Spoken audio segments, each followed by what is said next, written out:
अब मैं आप लोगों को बताने जा रहा हूँ कक्षा 10वीं के हिंदी सब्जेक्ट के प्रश्न बैंक के प्रश्नों के उत्तर बताने जा रहा हूँ। तो इससे पहले वाले 2 पार्ट में मैंने आपको बताया था कि पहले पार्ट में वस्तुनिष्ठ प्रश्न और कुछ प्रश्नों का उत्तर बताया था। दूसरे पार्ट में मैं रिक्त स्थान और कुछ प्रश्नों का उत्तर मैंने बताया था। तो इसमें मैं जितने भी प्रश्न का उत्तर है जो बचा हुआ है उनको इस पार्ट में मैं कंप्लीट करा रहा हूँ। तो चलो शुरू करते हैं। तो यहाँ पे सही जोड़ी मिलाओ देख लो। सही जोड़ी मिलाओ में यहाँ पे मैंने पहले ही इसे मिला दिया, ठीक है। कौन किस में आएगा ये आपको पता चल गया होगा। तो देख लेना यहाँ पे 3 जो है यहाँ पे आपको दिखाई दे रहा है, ठीक है।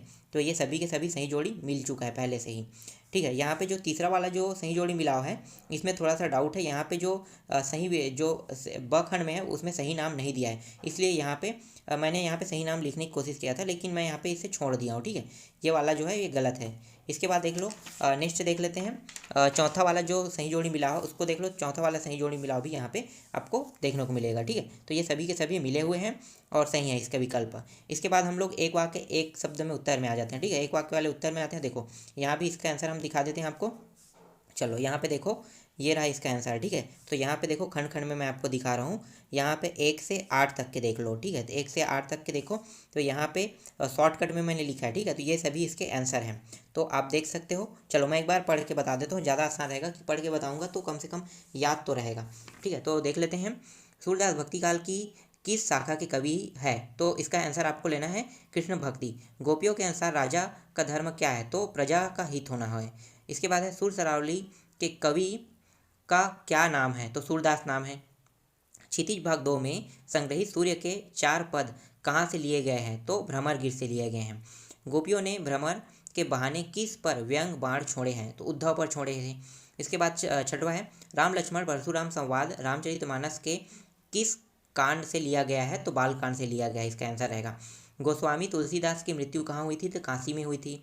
सीता स्वयंवर में राम लक्ष्मण किसके साथ आए थे? तो गुरु विश्वामित्र के साथ आए थे। बालकू बोली बधौ नहीं तो ही में कौन सा अलंकार है? तो अनुप्रास अलंकार है। उंगली दिखाने में कौन मुरझा जाता है? तो यहाँ पे लेना है कुम्हड़ का फूल लेना है। फिर है कवि प्रसाद जी अपने किस स्वभाव को दोष नहीं देना चाहते हैं? तो सरल स्वभाव को। मुरझाकर गिर रही पत्तियाँ किसका प्रतीक है?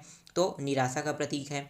इसके बाद है आत्मकथ्य कविता में किस पक्ष की अभिव्यक्ति हुई है? तो यथार्थ एवं अभाव पक्ष की अभिव्यक्ति हुई है।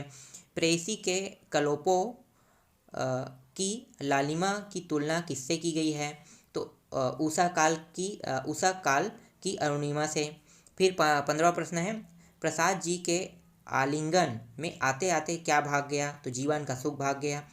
बादल के हृदय में कौन छुपा है? तो बिजली छुपा हुआ होता है, तो यहाँ पे बिजली लेना है।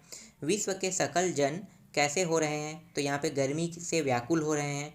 घेर घेर घोर गगन में कौन सा अलंकार है? तो अनुप्रास अलंकार लेना है यहाँ पे। बादल किस दिशा से आते हैं? तो अज्ञात दिशा से आते हैं। तृप्त धरा का सांकेतिक अर्थ क्या है? तो पीड़ित पृथ्वी है। यहाँ पे यामिनी का शाब्दिक अर्थ क्या है? तो तारों भरी चांदनी है। गिरिजा कुमार माथुर के एक काव्य संग्रह का नाम लिखिए। तो धूप के धान है। गिरिजा कुमार माथुर किस मिजाज के कवि हैं? तो रोमानी मिजाज के कवि हैं। कन्यादान पाठ में माँ बेटी को कौन सा पाठ पढ़ाना चाहती थी? तो जीवन का पाठ पढ़ाना चाहती थी। पाठिका किसे कहा गया है? लड़की को कहा गया है। माँ पुत्री को किस तरह रहने का कहती है? तो सचेत और सगम रहने के लिए कहती है। स्त्री के बंधन कौन से हैं? तो वस्त्र और आभूषण है। कवि ऋतुराज ने धुंधले प्रकाश की पीठिका किसे कहा है? तो यहाँ पे बेटी को कहा है। तो यहाँ पे मैंने आपको एक शब्द में मतलब एक वाक्य में उत्तर वाला है, जो एक शब्द एक वाक्य में उत्तर जो बनाना है, ये इसका आंसर मैंने आपको दे दिया और मैंने इसके साथ साथ आपको सही जोड़ी मिलाव का भी उत्तर दे दिया है। अब हम प्रश्नों के उत्तर पे आ जाते हैं। तो देखते हैं, आगे से देखना है हमें 26वां प्रश्न से, क्योंकि मैंने 1 से 25 तक के कंप्लीट करा दिया है, ठीक है। तो 26वां प्रश्न क्या है? कवि जयशंकर प्रसाद आत्मकथा लिखने से क्यों बचना चाहते थे? तो इसका आंसर क्या होगा? तो देखो इसका आंसर होगा कवि स्वयं को इतना सामान्य मानता है कि आत्मकथा लिखकर वह दुख को विशेष नहीं बनाना चाहता है। कवि अपने व्यक्तिगत अनुभवों को दुनिया के समक्ष व्यक्त नहीं करना चाहता है, क्योंकि वह अपने व्यक्तिगत जीवन को उपहास का कारण नहीं बनाना चाहता है। इन्हीं कारणों से कवि आत्मकथा लिखने से बचना चाहते हैं, ठीक है। ये इसका आंसर है। नेक्स्ट प्रश्न देखते हैं 27वां। आत्मकथा सुनने के संदर्भ में अभी समय भी नहीं, कवि ऐसा क्यों कहता है। तो देख लेते हैं ऐसा क्यों कहता है। तो इसका आंसर क्या होगा। तो इसका आंसर देखो, कवि को ऐसा लगता है कि अभी उसके जीवन में कोई बड़ी बड़ी उपलब्धियां नहीं हैं जिन्हें दूसरों के सामने प्रकट किया जा सके। वह अपने अभावग्रस्त जीवन के कष्टों को अपने हृदय में छुपा कर रखना चाहते हैं, इसलिए वह कहता है अभी समय भी नहीं। कवि के हृदय में अपने प्रिय की सुखद छवि विद्यमान थी। ठीक है, ये इसका आंसर है। नेक्स्ट प्रश्न देखते हैं, स्मृति को पाथेय बनाने में कवि प्रसाद जी का क्या आशय है। तो इसका आंसर देख लेते हैं। स्मृति को पाथेय बनाने में कवि का आशय जीवन मार्ग के प्रेरणा से है, इसलिए कवि स्वयं को जीवन यात्रा से थका हुआ मानता है। जिस प्रकार पाथेय यात्रा में यात्री को सहारा देता है, आगे बढ़ने की प्रेरणा देता है, ठीक उसी प्रकार स्वयं में देखे हुए किंचित सुख की स्मृति भी कवि को जीवन मार्ग में आगे बढ़ने का सहारा देता है। ये इसका आंसर है। आगे देखते हैं नेक्स्ट प्रश्न, निराला बादल से फुहार रिमझिम या बरसने के स्थान पर गरजने के लिए कहते हैं, क्यों। तो यहाँ पे देखो इसका आंसर देख लेते हैं। कवि ने बादल से फुहार रिमझिम या बरसने के लिए नहीं कहता है, बल्कि गरजने के लिए कहा है, क्योंकि गरजना विद्रोह का प्रतीक है। कवि ने बादल के गरजने के माध्यम से कविता में नूतन विद्रोह का आह्वान किया है। बादल का गरजना लोगों के मन में उत्साह भर देता है, इसलिए कविता का शीर्षक उत्साह रखा गया है। चलो आगे देखते हैं। नेक्स्ट है, सॉरी मैंने दो प्रश्नों को उत्तर दे दिया क्या। ये उत्साह वाला, एक सेकंड ना, कौन सा प्रश्न का था। नेक्स्ट है, कविता का शीर्षक उत्साह क्यों रखा है। ठीक है, दोनों प्रश्न का उत्तर यहीं पे थी। ठीक है, बादल का गरजना लोगों के मन में उत्साह भर देता है, इसलिए कविता का शीर्षक उत्साह रखा गया है। तो आप लोग देख लेना, 29वां और 30वां दोनों का प्रश्न सेम है। ठीक है, आगे देखते हैं। नेक्स्ट प्रश्न इसके बाद कौन सा प्रश्न है, 32वां देखते हैं। 31वां का मैं आंसर बाद में आपको दूंगा। ठीक है, आगे नेक्स्ट है, कवि की आंख फागुन की सुंदरता से क्यों नहीं हट रही है। तो इसका आंसर देख लेते हैं। फागुन का मौसम तथा दृश्य अत्यंत मनमोहक होता है। चारों तरफ का दृश्य अत्यंत स्वच्छ तथा हरा भरा दिखाई दे रहा है। पेड़ों पर कहीं हरी तो कहीं लाल पत्तियां हैं।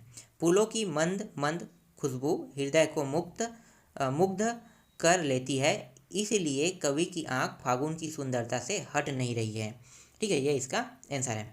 इसके बाद डायरेक्ट हम 34वां प्रश्न में 34वां प्रश्न का उत्तर मैं आपको बताता हूँ, और 33वां का आंसर मैं आपको बाद में बताऊँगा। ठीक है, 34वां क्या है, गिरिजा कुमार माथुर ने कठिन यथार्थ के पूजन की बात क्यों कही है।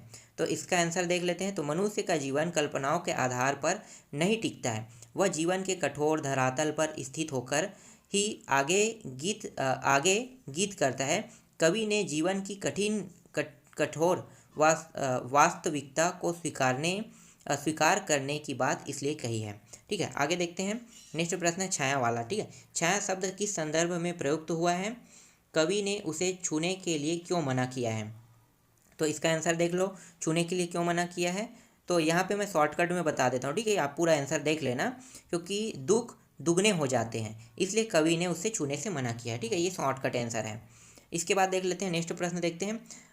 मृग तृष्णा किसे कहते हैं, छाया मत छूना कविता में इसका प्रयोग किस अर्थ में हुआ है। ठीक है, तो इसका आंसर देख लो, मृग तृष्णा किसे कहते हैं, कविता। तो यहाँ पे आपको लिखना है, मृग तृष्णा का शाब्दिक अर्थ है धोखा है। ठीक है, कवि ने कविता में सुख संप्रदायों की प्राप्ति से मानसिक सुख की प्राप्ति के लिए मृग तृष्णा शब्द का प्रयोग किया, ये इसका आंसर होगा। इसके बाद डायरेक्ट 38वां प्रश्न देखते हैं। 37वां का मैं आपको आंसर बाद में बताऊंगा। ठीक है, तो 38वां क्या है, माँ ने ऐसा क्यों कहा है कि लड़की होना पर लड़की जैसे मत दिखाई देना। तो इसका आंसर आपको क्या लेना है, तो देखो यहाँ पे लेना है, माँ ने ऐसा इसलिए क्या है क्योंकि बेटी विपरीत परिस्थितियों का सामना कर सके और आत्म अत्याचार का शिकार न हो पाए, ये इसका आंसर रहेगा। ठीक है, ये मैंने शॉर्टकट में बताया, यहाँ पे पूरा आंसर आप देख सकते हो। ठीक है, आगे देखते हैं। आग से रोटियां सेकने के लिए माँ ने बेटी को सचेत करना क्यों जरूरी समझा। तो यहाँ पे क्यों जरूरी समझा, तो देख लेते हैं इसका आंसर क्या होगा। इसलिए एक सेकंड ना, यहाँ पे इसका आंसर क्या हो जाएगा, मैं शॉर्ट में देख लेता हूँ। ठीक है, यहाँ पे माँ यह नहीं चाहती थी कि उसके साथ जो अन्याय हुआ है वो सब उसकी बेटी को भी सहना पड़े। तो ये इसके शॉर्टकट आंसर है, ये मेन आंसर है, आपको पूरा लिखना है, मैं शॉर्टकट में भी आपको बता रहा हूँ।